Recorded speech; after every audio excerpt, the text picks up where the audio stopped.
All right, well, we just saw the Mr. Peabody and Sherman movie, the new animated movie from Dreamworks. Our real quick kind of headline, did we like it, did we not like it, who would we recommend it to?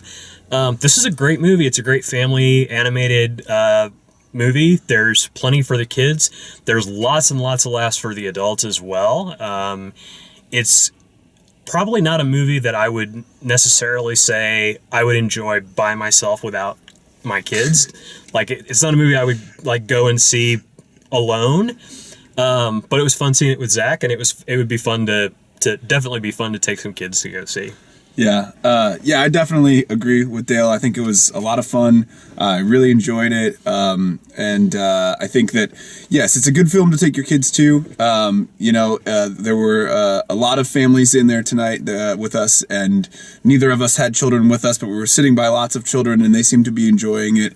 I know we seem to be enjoying it. And again, too, if you're an adult, this is a great film that's been, it's a great cartoon series that's been brought back for you again, and they do it a lot of justice. And I think that for that reason there, go with your friends. Yeah, maybe not so much go alone, but go with your friends and see it and have a good laugh, because it is worth it. So there's, if I hadn't seen the Lego movie this year, this would probably be the best animated movie I'd seen in a couple of years. Mm-hmm. It's really, really well done.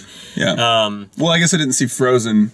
You didn't see Frozen? Did it release last year? Frozen was last year. Okay, so it was at the end Frozen of the year. was 13. Yeah.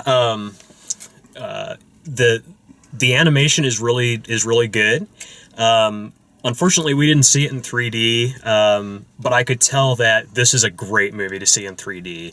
The Wayback Machine effects look like they were just designed to make a ride. In 3D, that would just be amazing. Mm-hmm. I'll probably come back tomorrow with my kids and see it in 3D, honestly. Awesome. The humor and the storyline is nothing special. You know from the trailer exactly what the story's going to be. It's Bill and Ted's Excellent Adventure. The twisted history and people coming back and creating people coming into the present from the past. And they have to solve all that, and none of that's new, but none of that feels retread. It's all the humor is very fresh. The storytelling is very, very well done. And I mean, we were laughing at it. More so I think than some other people. I know I was. There were jokes that were hitting me, and I was just really, really buying into it. I liked it a lot. There was a lot of there are movies where you go and it's definitely for kids, and adults are just sort of bored and there's nothing for them. And there's movies that are like this where there's jokes that go right over the kids' heads and are definitely for the adults. DreamWorks has a lot of history of that with like the Shrek series and those kind of movies. Like Shrek is a very adult humor movie. Mm-hmm. This movie is interesting because you have like the world's most elegant fart jokes. Like, it's so true. It's so true. They go sophomoric, but they do it in like Mr. Peabody is the one explaining like methane gas and it just brings it to this whole other level where they actually have the stones to have a fart joke that goes over the heads of every kid in the theater and just goes to the adult. Yeah. But they deliver beautiful. For the kids too, though. Yeah. But they deliver for the kids. So if you have kids, like, don't think that they're gonna get left out, because I think that's what's great about it is they deliver this great joke with the methane gas and everything, and the kids are just like watching this fun adventure that's happening, but not really getting the joke. And then they come out of the backside of the Sphinx in Egypt, and it looks like it just farted out or pooped out something, and you're just like. And the kids all erupt in laughter because I think they shots in the trailer. Yeah, of them flying out the back of the Sphinx. But it makes sense now because we actually get to see it all. Because I think when I even saw it in the trailer, I was just like, well, it's an image thing, but now it makes sense because they built it up, which this movie really does. Is they, like you were saying, the story's not really like new or different. Like you said, Bill and Ted's Excellent Adventure, they go and they kind of find themselves in these weird situations, just like the show back with Rocky and Bullwinkle.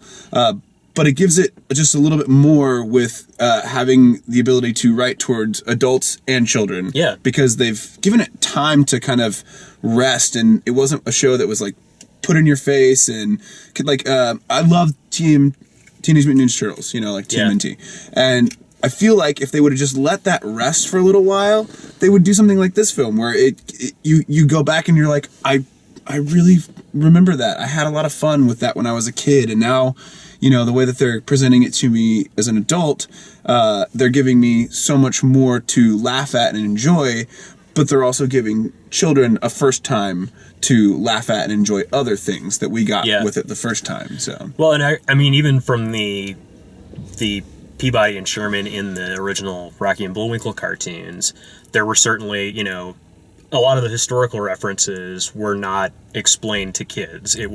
Those were there for the adults to get, or for older kids to get, and understanding things like, probably most kids know what the Mona Lisa is, but the idea of, how that particular smile happened, them rewriting things like that, rewriting these historical moments, that sort of stuff is interesting.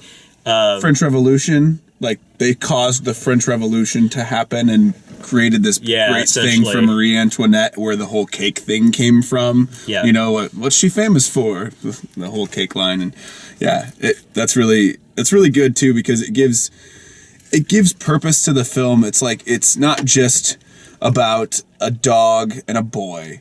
It's there's more to it than that too, because there goes a lot of that how they come to be. And the cartoon, I don't ever remember them explaining that. It's just like, Sherman shows up and Peabody takes him into the way back, and there they go, and that's it. Yeah. But in this one, it's like, oh, well, he was the smartest dog ever. He just, he has a backstory. Sherman has a backstory.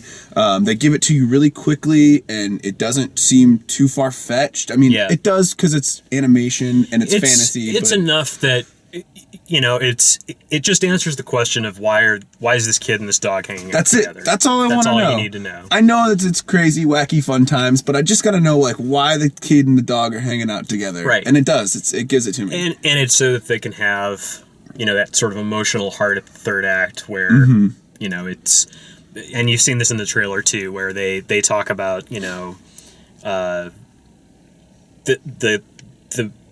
original problem in the story is that Sherman is called a dog at school. It's like an insult that he's called a dog, and they have to deal with that because he's adopted by Mr. Peabody. And I was a little worried actually that would be just beaten into our heads, that that was just going to be the theme throughout the whole movie, and really beginning and end, and just enough to give it a sweet little climax in the third act and finish things off. But the rest of it was very much episodic throughout different periods of history, and then back into the present.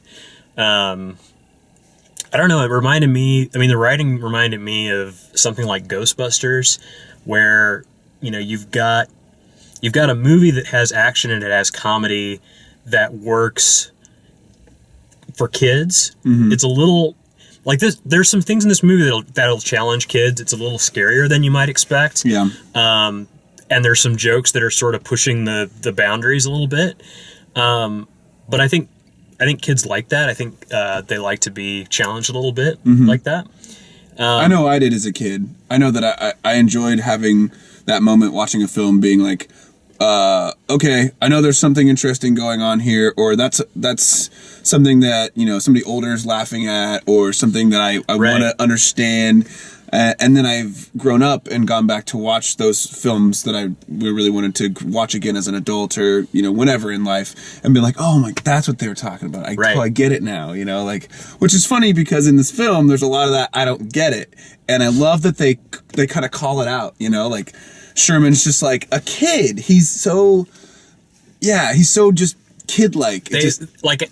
They'll make a pun, like they'll make they'll be in Egypt and they'll say that somebody's the queen of denial, that old chestnut, and Sherman will laugh and then he'll just say, I don't get it.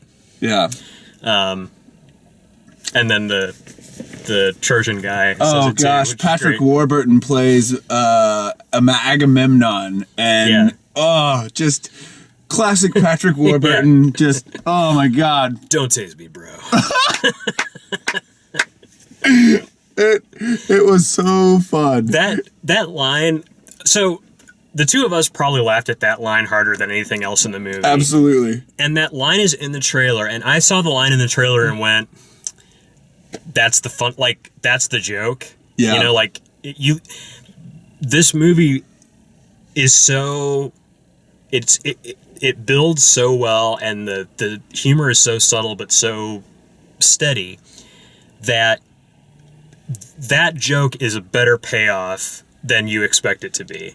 Yeah. And that's true of a lot of it. And I think you're saying that, like, you saw the trailer and you weren't expecting Yeah, much. I really wasn't. I've told a lot of my friends that I was going to go see this, and I was like, I loved the cartoons, and I really wanted it to be great because I don't like being disappointed when it comes to my childhood, because you don't want to be. Yeah. And and I was like, man, the only thing that I really feel is going to save this is the writing, and the writing is so good. And what I mean by the writing is that it doesn't tell the greatest story ever.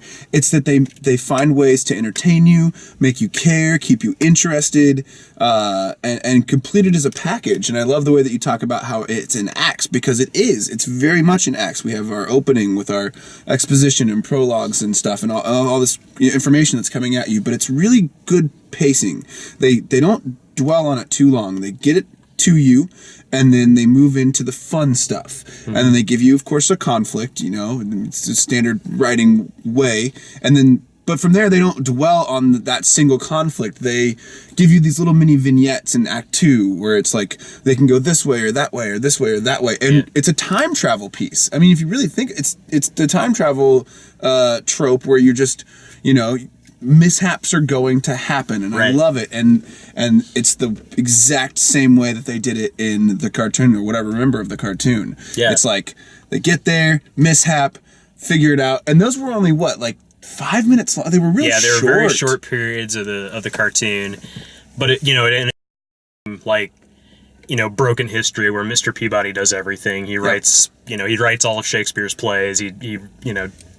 He's responsible for everything, and everybody else just takes the credit for it. Yeah, which is true to the show. That's how the original cartoon was. Exactly. Yeah. So I really enjoyed this movie. I would definitely say check it out, and especially if you have some kids you want to take out to the theater and you're tired of the Lego Movie or don't want to see it again. This one's a good one. Yep, good new one to go see. So definitely. Thanks.